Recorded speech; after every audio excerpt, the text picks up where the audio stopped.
Tim Gill is a force like no other in the United States. He's literally transformed America. I want to give you a little bit about his trajectory. He's the founder and former chairman of Quark Incorporated. He is recognized for revolutionizing the publishing industry with software. He started Quark Incorporated in 2000. He started Quark Incorporated in 1981 with a $2,000 loan from his parents. He then started the Gill Foundation in 1994. And as everybody here knows, the Gill Foundation is one of the nation's largest funders of LGBT civil rights initiatives.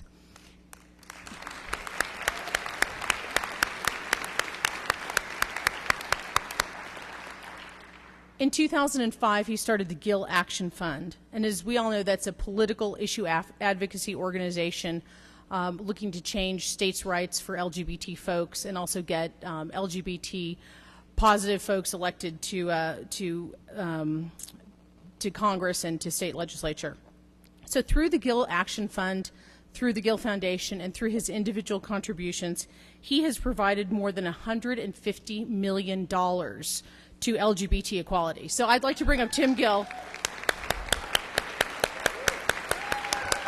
Woo!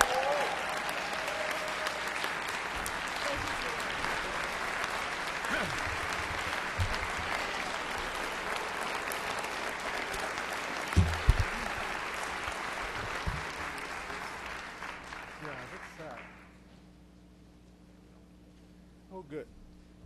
Are we engaged? Okay, there we go. So this will let me pace a little bit. Thank you for having me here today. I just want to observe that roll call at the Republican National Convention will be much shorter. And I also want to say that it's going to be really good to have a Democrat back in the White House again.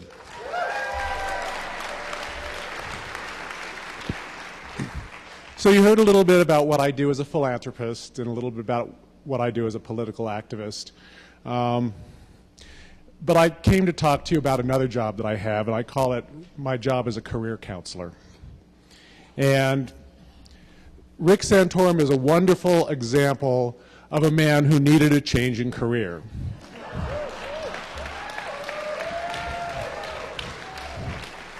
And all of us banded together and made it happen.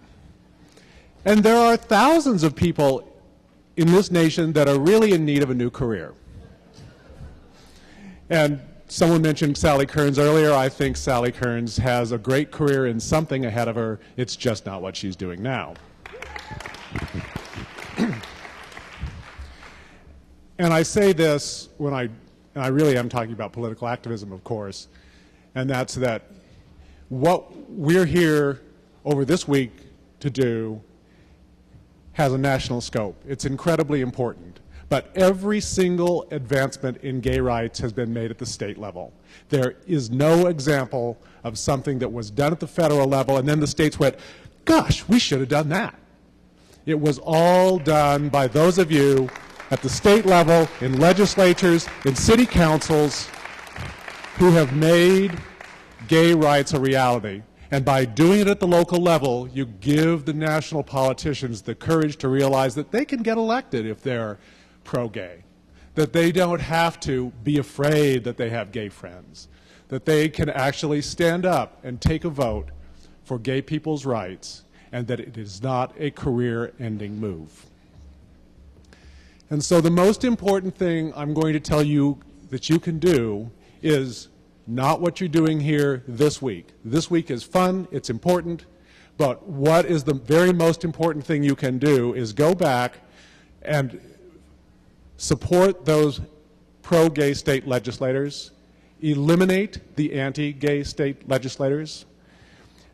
And I have a couple formulas I use for doing that. And the first one is that there are some people that I believe are absolutely wonderful. They should be elected to the legislature, and you know what? If I don't give them a dime, they'll still be elected. And there are people that I think that are absolutely terrible, and no matter how much I spend on them, they're still going to be elected. And I am afraid to say that Marilyn Musgrave might be one of those, although we're going to give it another shot this election cycle.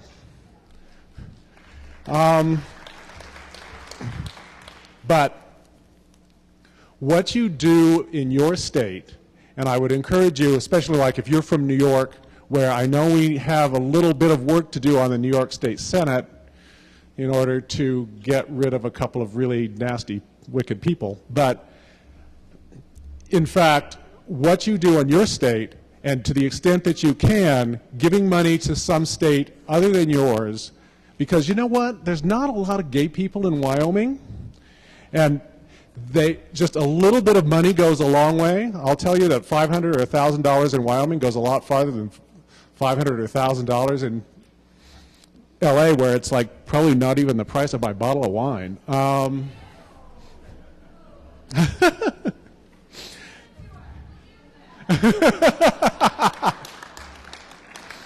So what I want to encourage you all to do is talk to all the people from the rural states that are here.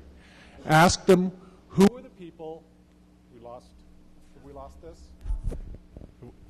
Hello? Did we lose that? I think we lost that. Talk to the people from the rural states. Ask them who you can help them get rid of. Ask them who needs a new career.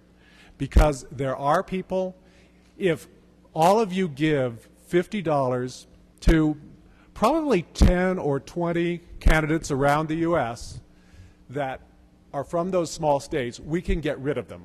We have successfully flipped legislatures around this country from Republican control to Democratic control, and the net result is always good for gay people, always. And you can make that happen. And so when you go back, that's the one thing I want you to do. Help us flip control of legislatures. Help us get rid of anti-gay politicians. I mean, in some sense, I know I'm at the Democratic National Convention, but I say we're the fight for the soul of the Republican Party, all of us, because the Republican Party is controlled by a bunch of bigots. And the only way the bigots are going to learn is if we take their power away from them.